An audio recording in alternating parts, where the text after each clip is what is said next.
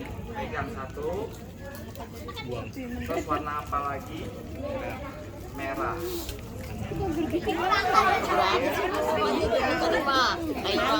Buang siya, buang. Warna apa lagi? Biru. Ini Kak Andri sih. Baik. Boleh pinjam? Oh iya, satu lagi merah. Baik. Ada 3 warna yang dipilih oleh Asia. Dan Kak Andri nggak memaksa ya, pilihannya bebas ya. Nah, ternyata dari 6 warna 3 yang dipilih. Sekarang tugas Asia pilih lagi. Biru, merah, kuning. Yang mana? Biru. Yakin?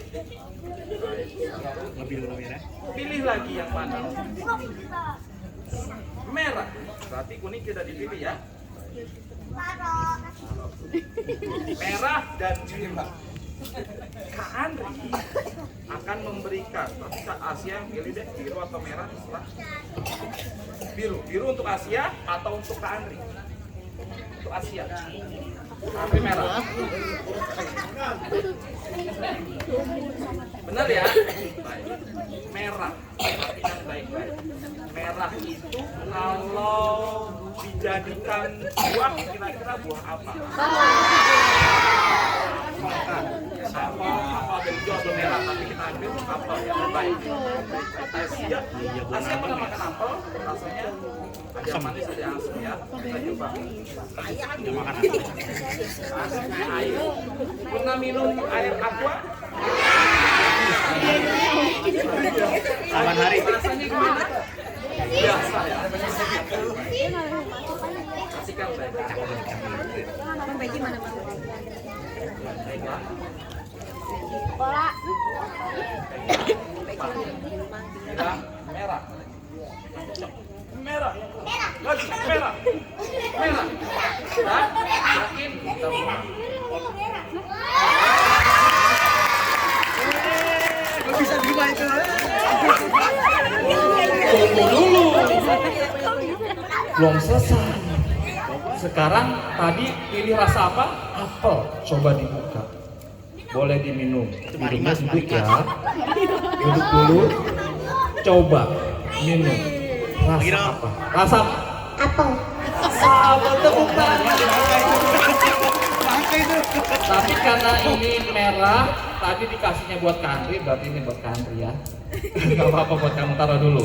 Tadi Asia pilihnya warna biru ya. Sebentar. Masih berlanjut Asia pilih warna biru.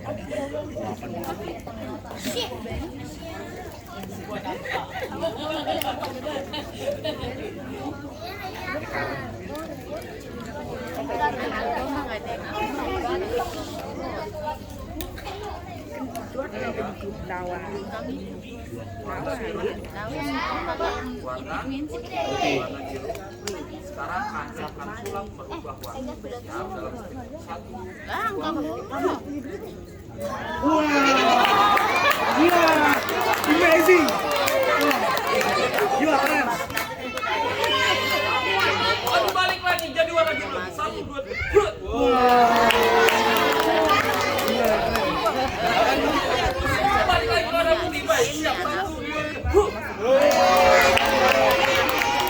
Kayaknya bingung. Lalu kamu.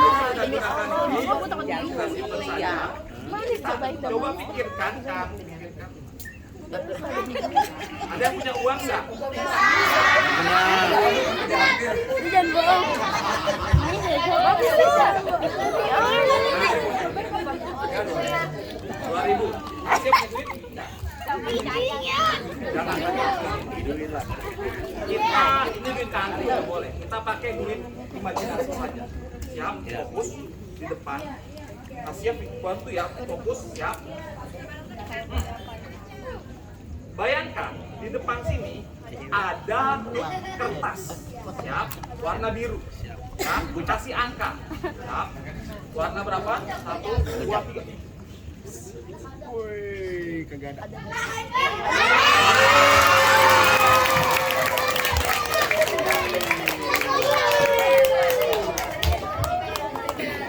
Coba milihnya warna merah ya. Buat Asia, silakan Asia. Terima kasih. Hikmahnya. Hikmahnya. Terkesima. Hikmahnya. Silakan duduk Asia, buat Asia, tangan buat Asia.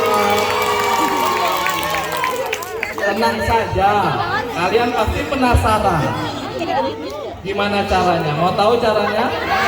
Mau tahu rahasianya? Yuk, Kak Andri akan kasih tahu rahasianya. Kalau teman-teman semuanya bisa mendengarkan cerita Kak Andri dengan sangat tertib. Bisa? Baik, kita mulai sama-sama dengan baca basmalah. Bismillah. Cerita dimulai.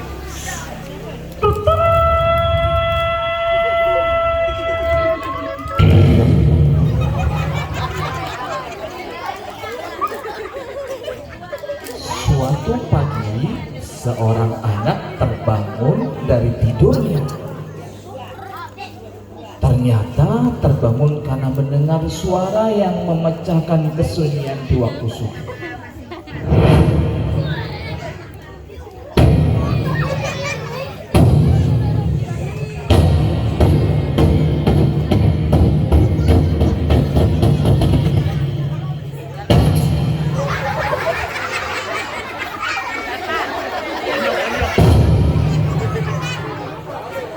Allahu Akbar, Allahu Akbar. Azan subuh berkumandang. Tadi suara apa? Suara apa? Suara mulut Kandri. Allahu Akbar, Allahu Akbar. Azan subuh belum berkumandang memecah kesunyian di waktu pagi. Bahkan hewan-hewan pun mulai terbangun dan melakukan aktivitas.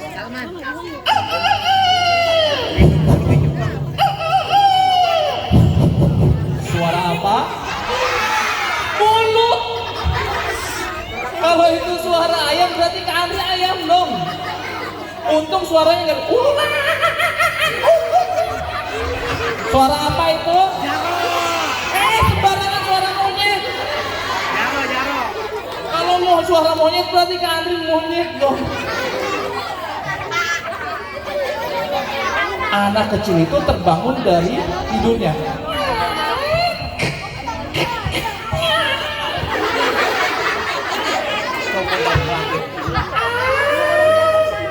Masya Allah, udah subuh ya. Masih ngantuk. Aku nggak bilang, tolakan nanti aja. Tidur dulu bentar. Beleknya sekilo. Tidur bentar ya, 5 menit. Anak itu tertidur lagi. Sudah dengar azan, bukannya langsung bangun, tapi dia tertidur lagi. Oh, ternyata sebabnya tahu. Setiap manusia yang tertidur, setan mengikatnya dengan 3 ikatan. 3 ikatan itulah yang membuat manusia malas bangun tidur. Terutama adalah orang-orang muslimin. Maka Rasulullah mengajarkan kita bagaimana caranya untuk melepas 3 ikatan itu. Datanglah ibunya. Nah, udah bangun belum? Kok gak ada suara? Suara apa itu? Mulut. Mulut. Ya Allah, masih tidur. Nah, bangun.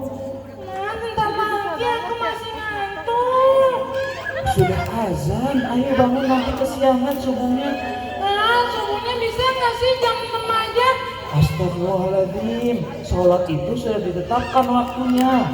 Kalau kamu sudah terbangun, wajib bagi kamu. Tapi aku males, aku rasanya berat banget sholat subuh. Karena kamu masih diikat sama setan. Hah? Aku diikat sama setan? Kok aku nggak lihat harinya, Mak? Enggak tuh, aku bebas tuh. Ikatannya bukan tali biasa. Ikatannya itu membuat kamu malas dari bangun tidur dan beribadah. Oh, pantesan kok rasanya berat banget nih. Terus gimana Mak caranya aku ngilangin ikatan itu? Kata Nabi Muhammad, yang pertama membuka ikatan itu adalah dengan membaca doa ketika bangun. Wah, baca doa. Aku sering lupa, pantesan bangun tidur muak-muak, ucek-ucek mata terus tidur lagi. Ternyata karena aku tidak berdoa. Ya udah, aku baca doa dulu ya Mak, biar ikatan yang pertama lepas. Ya, doa dulu sekarang ya. Baik, Bismillahirrahmanirrahim. Membaca doa bangun tidur. Allahumma barik lana fima.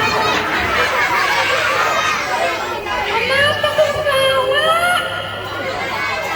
Ulang lagi baca doa, diketawain. Kenapa? Salah. Apanya yang salah? Emang tadi aku baca doa apa? Astagfirullahaladzim, pantesan perutku keroncongan. Aku ulang lagi. Maaf ya. Membaca doa bangun tidur. Bismillahirrahmanirrahim. Allahumma laka shamdu wa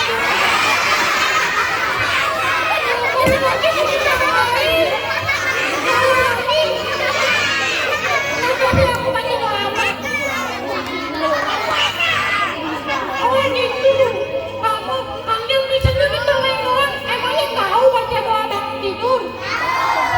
Coba. Bismillah.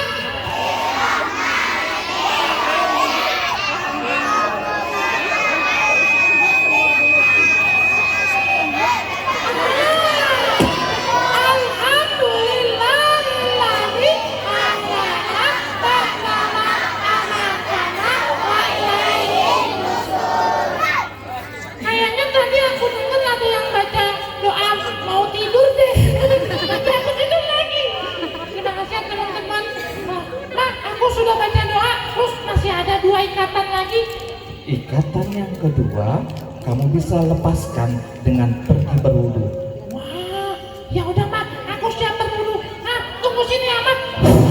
Langsung ke kamar mandi. Kayaknya aku lupa masuk kamar mandi pakai kaki kanan atau kaki kiri ya? Kanan atau kiri? Kaki kiri. kaki kiri atau kanan? Malah beda masuk kamar mandi. Ya nak, kenapa? Masuk kamar mandi pakai kaki kiri atau kanan? Kiri dulu sayang, seperti yang diajarkan oleh Nabi. Jadi aku masuk pakai kaki kiri. Baiklah.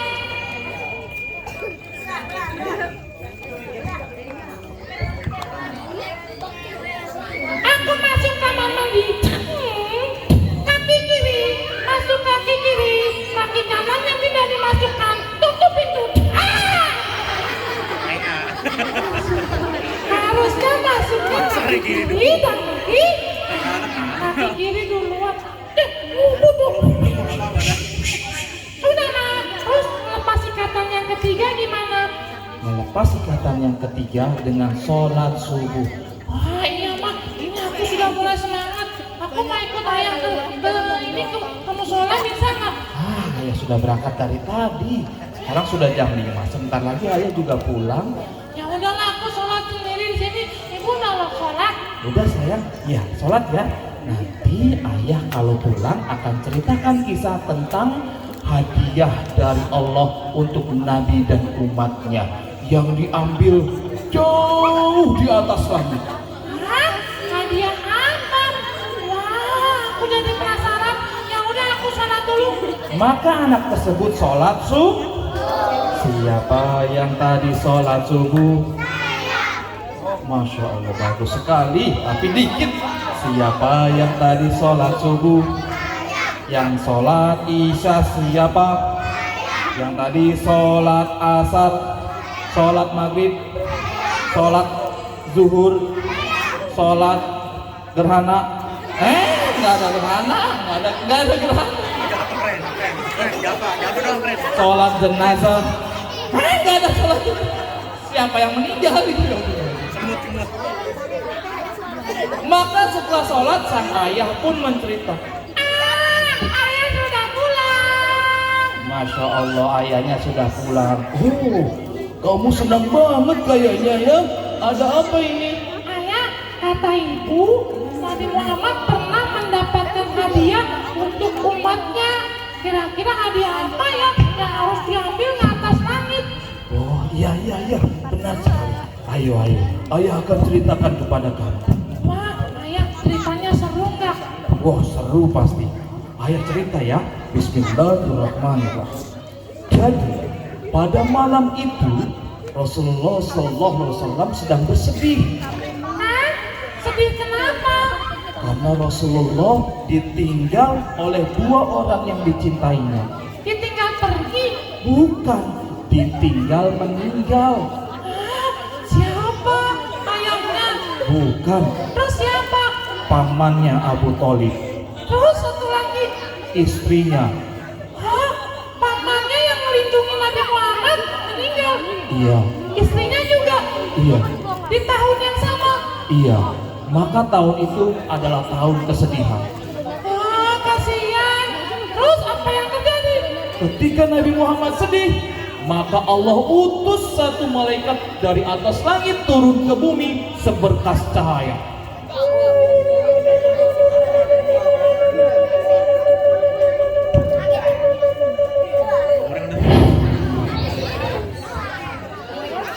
Itu adalah malaikat Jibril menghampiri Nabi Muhammad yang sedang berzikir beribadah pada malam itu di Hijr Ismail. Assalamualaikum warahmatullahi wabarakatuh. Waalaikumsalam wahai Jibril. Apakah ada wahyu yang turun untukku? Tidak wahai Nabiullah. Hari ini aku akan mengajakmu pergi jalan-jalan. Jalan-jalan kemana wahai malaikat Jibril? Ayolah, ikutlah. Tapi sebelumnya ikut aku dulu ke air Zam-Zam. Dibawa ke sumur Zam-Zam, lalu Nabi Muhammad ditidurkan di situ, lalu dibelah dadanya. Anehnya ketika dibelah dadanya Nabi Muhammad, itu tidak ada darah yang keluar, tidak ada rasa sakit yang dirasakan. Diambil segumpal darah itu, segumpal daging itu yang ternyata itu adalah hati, dicuci pakai air Zam-Zam. Ditutup lagi. Bangun Nabi Muhammad. Udah kan tadi dimasukin, masa ditinggal? Nggak fokus nih. Masih fokus nggak nih? Benar? Benar? Ini jantungnya ketinggalan nggak? Enggak kan, dimasukin kan? Iya, langsung udah tutup. Bangun. Wahai malaikat Jibril, apa yang kau lakukan? Aku membersihkan hatimu, karena engkau akan berhadapan bertemu dengan Allah. Maka tak boleh ada rasa iri, dengki, kotor, segala macam pada dirimu. Masya Allah, apakah aku akan bertemu Allah? Iya, kau akan mendapatkan hadiah. Hah, terus kita berangkat naik apa? Bayangin teman-teman, pada saat itu sudah ada pesawat terbang belum? Sudah ada helikopter belum?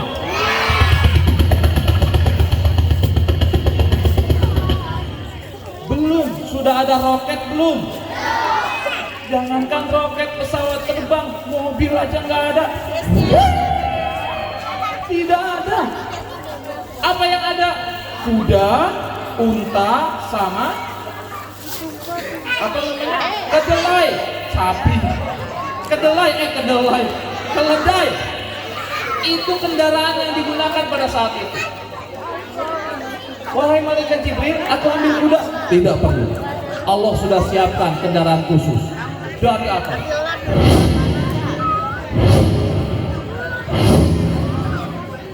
Masya Allah. Apa itu? Apa itu? Kenapa pada ngeliat ke atas?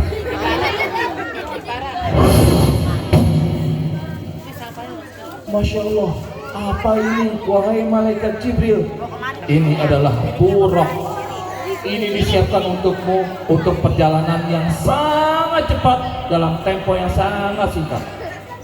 Baiklah, maka Rasulullah naik seperti kuda, cuma lebih kecil dan lebih besar daripada keledai. Kecepatannya itu lebih cepat daripada cahaya. Satu lompatan kakinya itu sejauh mata memandang. Cepat sekali, Masya Allah. Maka perjalanan pun dilakukan dari Masjidil Haram ke di mana Masjidil Aqsa? Di mana Masjidil Aqsa? Di Palestina. Saat ini, kemarin pada saat peringatan Isra Mi'raj di Palestina, orang-orang Muslim yang memperingati Isra Mi'raj di Palestina di Masjid Al-Quds diusir sama tentara Israel. Dilempar bom molotov, dilempar bom gas air mata, dipukulin anak-anaknya, ditangkap remaja-remajanya. Masya Allah. Alhamdulillah kita di sini Isra Mi'rajnya aman, nggak ada yang ditangkap. Masya Allah, di sana ujiannya luar biasa. Masjid Al-Aqsa, sampailah Nabi Muhammad. Diikat, lalu Nabi Muhammad sholat. Ternyata ketika Nabi sholat, itu di belakangnya nabi-nabi mengikut menjadi makmumnya. Masya Allah.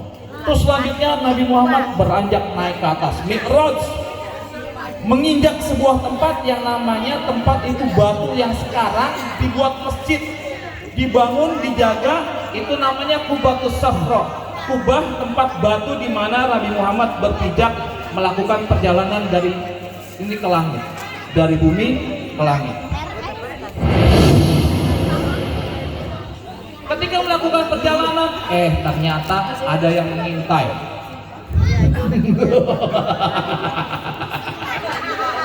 Siapa kira-kira yang mengintai? Siapa kira-kira yang mengintai? Ternyata yang mengintai adalah Ifrit, setan dari golongan jin. Aku akan bakar Muhammad dengan apiku ini. Hai Muhammad, tunggulah, inilah saat kehancuranmu. Maka jin Ifrit itu pun, setan itu melesat mengejar Nabi Muhammad. Kecepatannya hampir sama. Masya Allah. Nabi Muhammad melihat, wahai malaikat Jibril, siapa itu? Siapa itu yang mengejar kita? Dia membawa api di tangannya. Ya Rasul, itu adalah jin Ifrit yang hendak membakarmu dengan apinya. Apa yang harus aku lakukan, wahai malaikat Jibril? Bacakanlah ayat dalam surat Al-Baqarah. Bunyinya begini. Allahu la ilaha illa huwal hayyul qayyum. Surat apa itu? Ayat apa itu? Ayat kursi. Bisa? Bisa? Ayo bareng-bareng. Bismillahirrahmanirrahim. Allahu la ilaha illa huwal hayyul qayyum. Terus.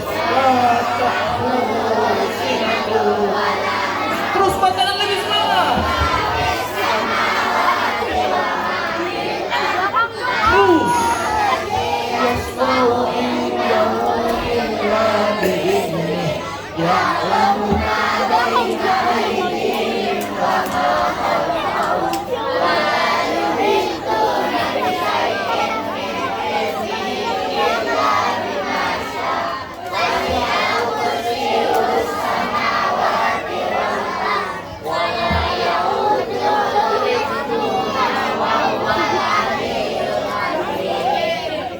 Seketika api yang ada di tangan jin ifrit itu padam.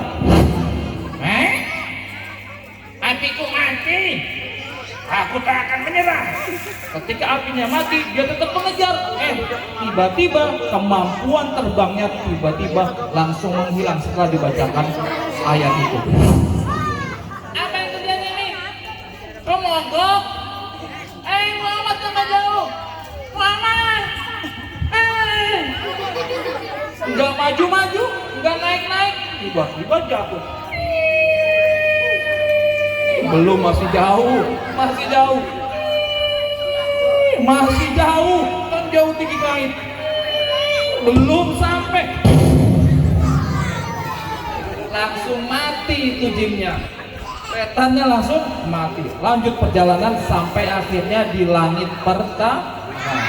Setiap langit Allah siapkan malaikat penjaga. Assalamualaikum.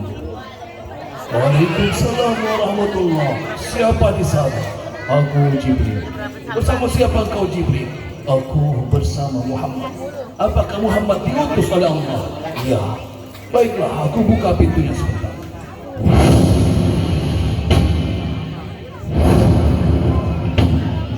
Ahlan wa sahlan wahai Nabi Allah Muhammad. Assalamualaikum wahai penjaga langit. Pintu pertama. Silakanlah masuk. Terima kasih. Masuk pintu pertama bertemu dengan Nabi Muhammad. Bertemu dengan Nabi yang manusia pertama. Siapa dia? Tinggi besar, lebih tinggi daripada rumah yang tingkat itu. Lebih tinggi daripada itu. Tinggi sekali. Bahkan Nabi Muhammad pun takjub. Masya Allah. Wahai Jibril, siapakah dia? Itu adalah manusia pertama, bapaknya manusia. Berikanlah salam kepada dia. Apakah itu Nabi Adam? Masya Allah. Assalamualaikum wahai Nabi Adam. Waalaikumsalam wahai putraku ya Rasulullah Muhammad. Maka Nabi Muhammad SAW menyampaikan salam, sedikit ngobrol, lanjut perjalanannya menuju langit kedua. Di langit kedua bertemu dengan nabi-nabi yang lainnya, Nabi Isa, Nabi Yahya, terus bertemu dengan Nabi Idris, bertemu dengan Nabi Yusuf, bertemu dengan Nabi Harun, bertemu dengan ke langit ke-6 bertemu dengan Nabi Musa, dan ketujuh bertemu dengan Nabi Ibrahim. Ketika bertemu dengan Nabi Ibrahim, ini yang kalian tahu bahwa sebentar, ternyata di langit ketujuh ada masjid untuk para malaikat, namanya ada yang tahu? Baitul Makmur. Setiap hari itu masuk 20 sampai 70 ribu malaikat masuk ke dalam. Besoknya masuk lagi 70 ribu, masuk lagi 70 ribu. Masya Allah, luas sekali. Perhatikan. Pertama berangkat startnya Nabi Muhammad di masjid apa? Masjidil Haram. Di mana itu? Mekah. Terus transit di masjid apa? Al-Aqsa di mana? Palestina. Dua tempat yang diberkahi Allah. Terus naik ke atas sampai ke langit ketujuh, ada masjid lagi di sana. Masjid apa? Baitul Makmur. Jadi peristiwa Isra Mi'raj ini mengisahkan bahwa manusia, kita umat Islam harusnya hidupnya dari masjid ke masjid dan ke masjid. Sampai sana Nabi Muhammad langsung bertemu dengan Allah naik ke Sidratul Muntaha. Sebelum naik ke Sidratul Muntaha, Kak Andri mau ngetes dulu. Masih fokus? Coba ikuti suara Kak Andri, ikuti perintah Kak Andri. Angkat tangan ke atas, depan, atas, kanan, kiri, depan, atas, depan, bawah. Masih fokus? Atas, depan, bawah. Mana bawah? Makanya fokus, konsen. Atas, depan, bawah, depan, bawah. Ayo. Makanya konsen. Sekali lagi fokus, bawah, bawah mana? Atas, depan, atas, kanan, kanan mana kanan? Lalu ini kanan, ini kiri, kanan, kiri, goyang-goyang, stop, goyang-goyang, stop, goyang-goyang. Apa namanya ini? Dada tangan. Masa dada? Dada ini tangan. Atas, depan, atas. Tutup semua jari. Keluarkan jari telunjuk, keluarkan jari tengah, rapatkan, dekatkan ke wajah, dekatkan, pelan-pelan dekatkan, semakin dekat pelan fokus, lihat perhatikan jarinya, dekatkan, dekatkan, dahinya diusap-usap, dahinya diusap, dahinya mana dahi? Masa ini dahi? Dahinya mana? Dahinya mana? Oh ini yang diusap-usap.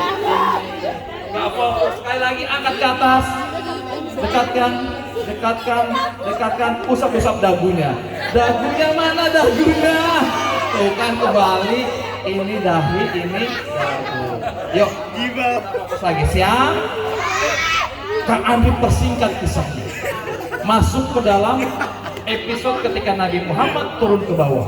Di sana, di Sidratul Muntaha di langit ketujuh, Nabi Muhammad diperlihatkan surga dan diperlihatkan neraka. Siapa yang mau masuk ke surga? Kalau masuk ke surga syaratnya satu, mati dulu. Siapa yang mau mati duluan?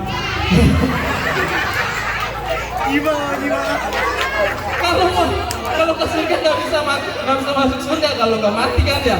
Iya, siapa yang mau ke surga? Siapa yang mau masuk ke surga? Ayahnya masuk ke surga, ibunya masuk ke surga, semua masuk ke sumur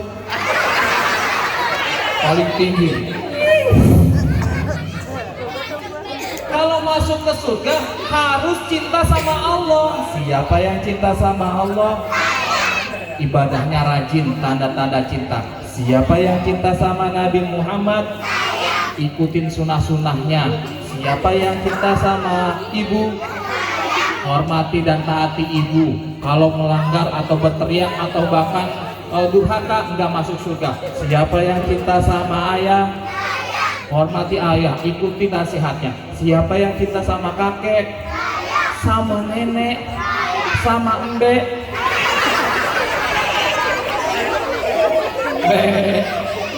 Biar dicium sampai sih. Kalau kita cinta sama Allah, cinta sama Nabi, insya Allah bersama Nabi di syurga. Tapi kalau kita cintanya sama opa-opa Korea, oh Jungkook, oh EXO, kira-kira Blackpink, EXO, Jungkook itu nanti masuk neraka atau masuk surga? Wallahu a'lam bishawab. Mungkin aja dia bertobat, mungkin aja dia hijrah, mungkin aja dia jadi mualaf ya. Wallahu a'lam bishawab. Tapi selama dia tidak beribadah kepada Allah, tidak beriman kepada Allah, tempatnya di neraka. Maka kita cintanya sama Nabi. Lanjut nggak ceritanya? Atau sudah malam nih? Cukup ya? Singkat ceritanya ya. Setelah diperlihatkan surga dan neraka, turun ke bumi, balik lagi ke Masjidil Aqsa, terbang ke Masjidil Haram. Masjidil Haram ada di mana? Mekah.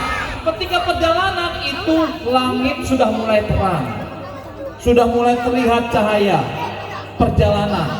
Nabi Muhammad melihat dalam perjalanan pulang, wahai malaikat Jibril, lihat itu di bawah.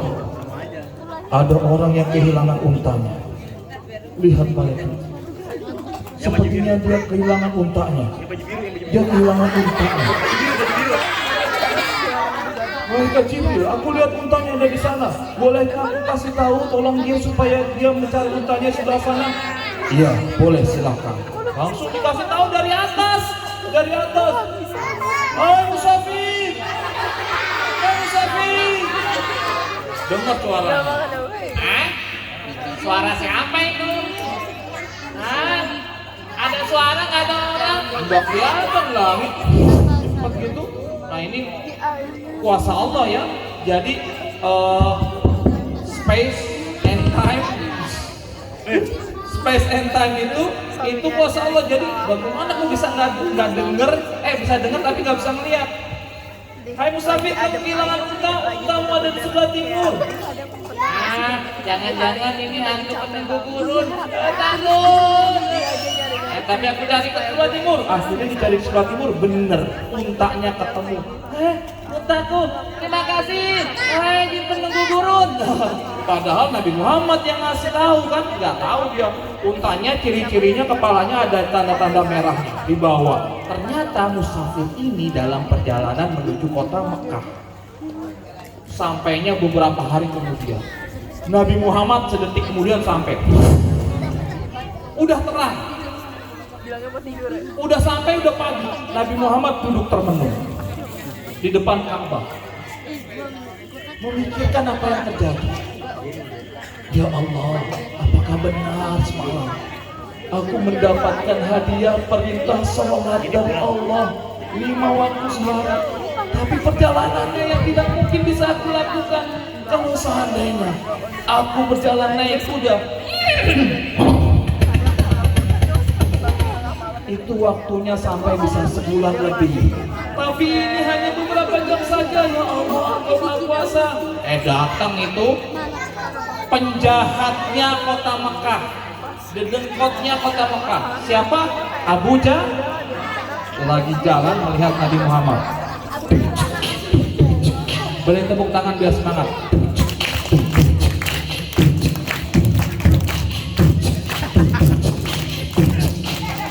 Lihat Nabi Muhammad lagi termenung. Hah? Ada apa? Oh, pesawat. Pesawat ya, bukan Nabi Muhammad ya. Lanjut lagi. Beri tepuk tangan.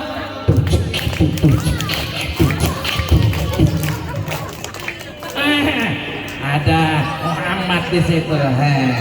Hai Muhammad, sedang apa engkau di sana? Hai Muhammad, kamu Muhammad bukan?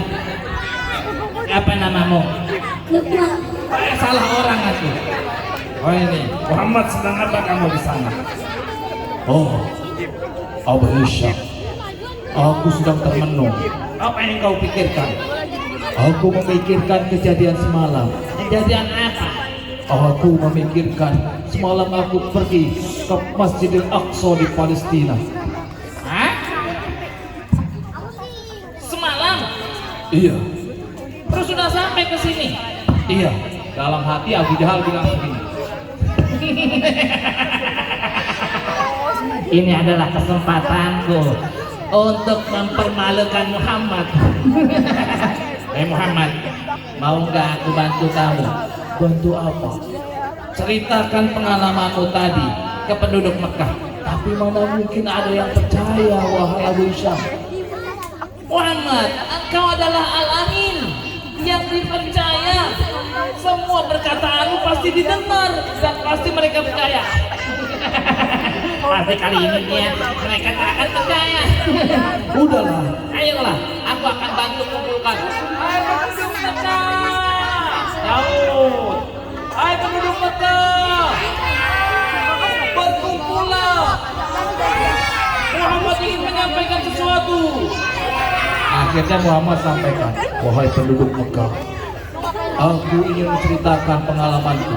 Semalam aku pergi ke Masjidil Aqsa di Palestina. lalu terbang naik ke langit mendapatkan perintah sholat 5 waktu. Penduduk Mekah pada saat itu terdiam, bengong. Apakah ini benar? Bro, Muhammad apakah sudah mulai gila? Nah mungkin bro, Muhammad itu orang yang paling baik budi pekertinya, perkataannya selalu jujur. Tapi nggak mungkin bro, masa pergi semalam balik lagi dalam waktu hanya beberapa jam. Ya terus gimana? Tanya. Wahai Muhammad, aku yakin engkau tidak pernah berbohong, karena selama hidup engkau selalu jujur. Tapi untuk kali ini aku bingung. Bagaimana mungkin kau melakukan perjalanan yang bisa dilakukan sebulan lebih menggunakan kendaraan kuda yang tercepat pun kamu tiba hanya beberapa jam saja? Mana buktinya? Baiklah, perhatikan wahai penduduk Mekah. Beberapa hari lagi akan ada musafir yang sampai ke kota Mekah. Musafir itu kehilangan untanya di tengah perjalanan. Untanya memiliki ciri-ciri tanda-tanda merah di kepalanya. Baiklah, kita tunggu musafir itu. Beberapa hari kemudian datanglah musafir itu. Lihat, itu musafir yang dikatakan oleh Muhammad. Oh, mana? Cepat kumpulin orang-orang. Apakah itu benar? Ayo kita periksa. Musafir, sini. Aku disambut, wah luar biasa, ada apa ini? Kami mau bertanya, apakah benar di tengah perjalanan engkau kehilangan untamu? Kau tahu? Ikutinnya. Kamu ngikutin aku? Bukan, katakan saja, jawab saja. Iya benar, ini nih, untaku nih. Mana untanya? Dilihat, ada tanda merah di kepalanya. Ini benar. Apa yang dikatakan oleh Muhammad benar. Tapi pada saat itu tetap banyak yang tidak beriman kepada Allah, yang hanya mengakui beberapa orang saja. Salah satunya adalah Abu Bakar As-Siddiq. Bahkan Abu Bakar As-Siddiq berkata begini kepada orang-orang kafir, wahai Abu Jahal, saksikanlah aku membenarkan apa perkataan Nabi Muhammad, karena sesungguhnya dia tidak pernah berbohong. Kalaupun Nabi Muhammad mengatakan yang lebih aneh daripada perjalanan itu, aku akan mengatakan dia benar. Maka Abu Bakar disebut Abu Bakar As-Siddiq. Masya Allah, itulah kisah perjalanan Nabi Muhammad menuju ke Sidratul Muntaha menerima hadiah Apakah sholat itu penting anak-anak? Penting tidak? Saking pentingnya boleh nggak ditinggalin? Kalau ditinggalin dosa apa nggak apa-apa? Bener dosa. Kalau lagi sakit boleh nggak ditinggalin? Nggak boleh. Kalau misalkan sakitnya nggak bisa bangun, boleh nggak kita ninggalin sholat? Nggak boleh. Saking pentingnya, karena kata Nabi Muhammad, sholat itu yang membatasi antara kita dengan kekafiran.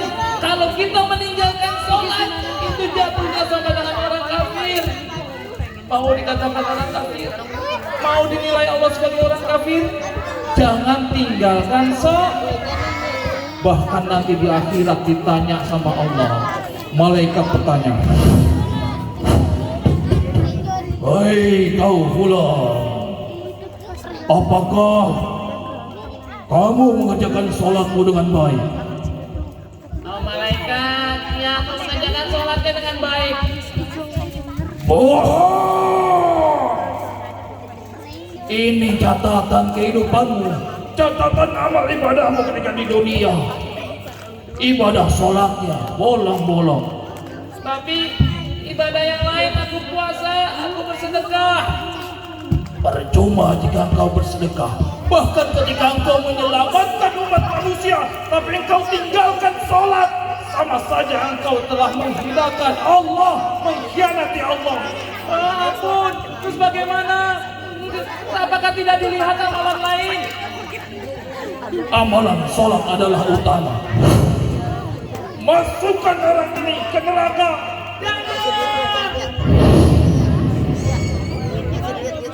siapa yang mau masuk neraka jangan tinggalkan sholat, karena sholat hadiah dari Allah biar kita selamat. Dengan sholat kita selamat. Ikuti kami. Aku sholat, aku selamat. Semuanya yang semangat. Aku sholat, aku selamat. Aku sholat, aku selamat. Aku sholat, aku selamat. Mau diselamatkan Allah? Mau selamat dunia akhirat? Maka kita harus sakitnya, misalkan nggak bisa bangun, maka sholatnya harus dengan Ayah, kita kan nggak boleh ninggalin sholat walaupun kita dalam keadaan sakit. Tapi kalau misalkan kita apa sakitnya nggak bisa gerakin badan gimana? Kan nggak bisa sujud, nggak bisa ruku. Tapi masih sadar nggak? Masih.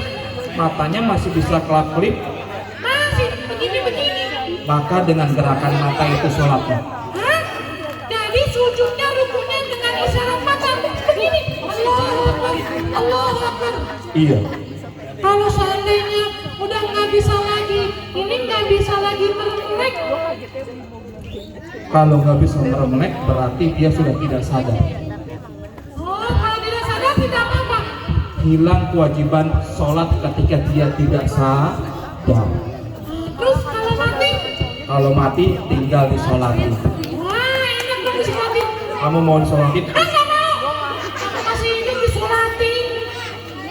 Nah, harusnya semangat kamu ya sholatnya. Ya, insya Allah sholat itu hadiah dari Allah. Sholat itu hadiah dari Allah. Masya Allah, alhamdulillah. Ngapain di belakang? Nah, itu dia kisahnya. Siapa yang mau tahu rahasia sulap? Yang mana? Yang mana? Ada 3. Yang mana? Maksudnya ada rahasia sulap. Ada rahasia sulap buku ngeluarin api, ada rahasia sulap air berubah warna dan rasa, ada sulap memanggilkan uang, memunculkan uang. Yang mana?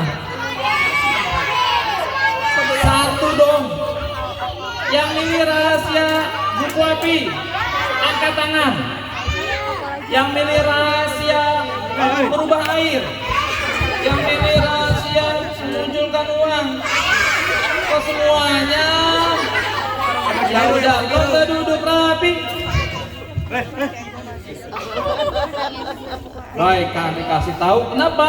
Karena agar anak-anak Indonesia semakin pintar dan tidak menganggap sulap itu adalah sesuatu yang hebat. Sulap itu nggak hebat, semua bisa sulap. Ada caranya, ada triknya, seperti ini. Nah, ada sumbu kompor, jadi bukunya bisa buat masak. Iya, ini kosong karena udah dipakai lama. Nah, ini caranya, tinggal dinyalain. Nah, tapi nggak boleh lama-lama, ntar kebakar beneran bukunya. Jadi sebentar-sebentar aja, itu rahasia sulapnya. Sudah ya? Sudah cukup ya? Oke. Udah. Yang mana? Yang mana? Air. Duit. Yang air apa duit? Duit. Air. Yang air apa duit? Gampang sekali, tolong pegang. Pegangin. Contohnya begini, kita siapkan. Mudah sekali contohnya.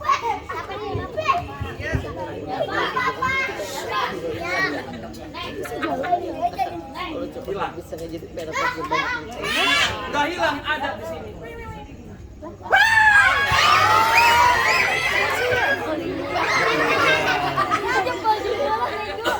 Uangnya sudah kami siapkan.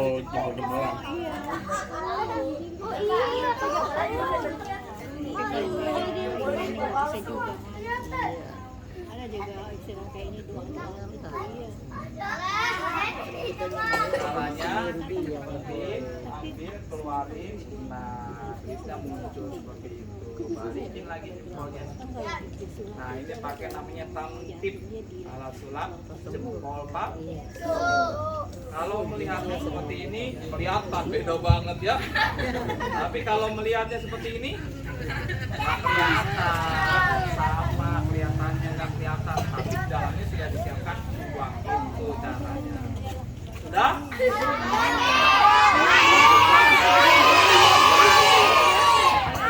Yang air, mana tadi airnya?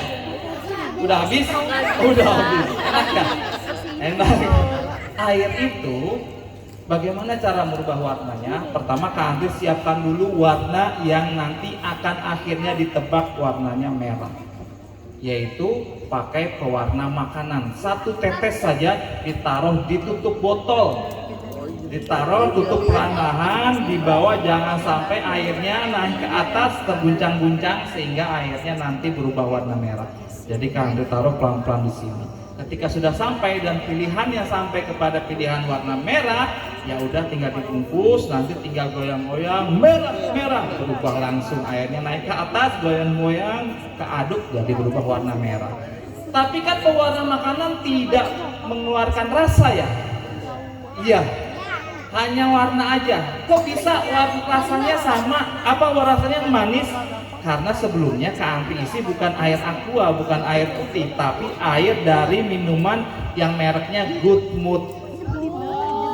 Tahu nggak? Ada di Indomaret, Alfamart. Bening tapi rasa buah-buahan. Nah, itu diganti airnya, ganti rasa itu. Karena nggak ada rasa apel, adanya strawberry, adanya lemon, madu, adanya blueberry. Tadi milihnya apel, kok dibilang rasanya apel? Karena pada saat itu di pikirannya sudah terkonsep, sudah terpikirkan apel. Jadi rasa apapun yang manis dibilang rasa apel, padahal itu rasa stroberi. Mirip-mirip ya, manis asam. Nah itu rahasia sulapnya. Sudah? Sudah cukup? Hah? Kok tadi air? Sudah cukup. Nah itu dia, insya Allah mudah-mudahan kita jumpa lagi di lain kesempatan dengan cerita dan sulap yang seru. Sampai jumpa di kesempatan lain. Terima kasih. Assalamualaikum warahmatullahi wabarakatuh.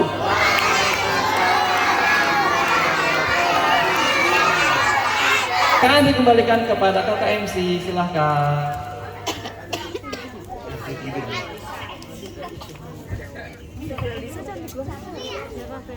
Acara selanjutnya penutupan atau doa yang dipimpin oleh Ibu Haji Masuk. Waktu dan tempat.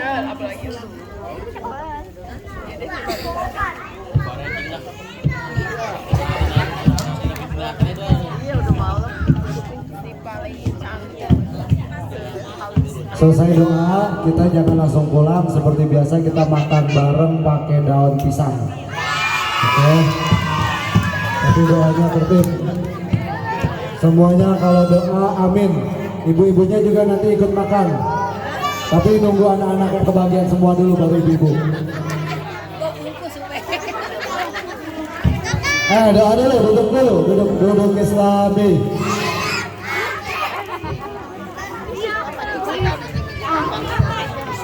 Assalamualaikum warahmatullahi wabarakatuh.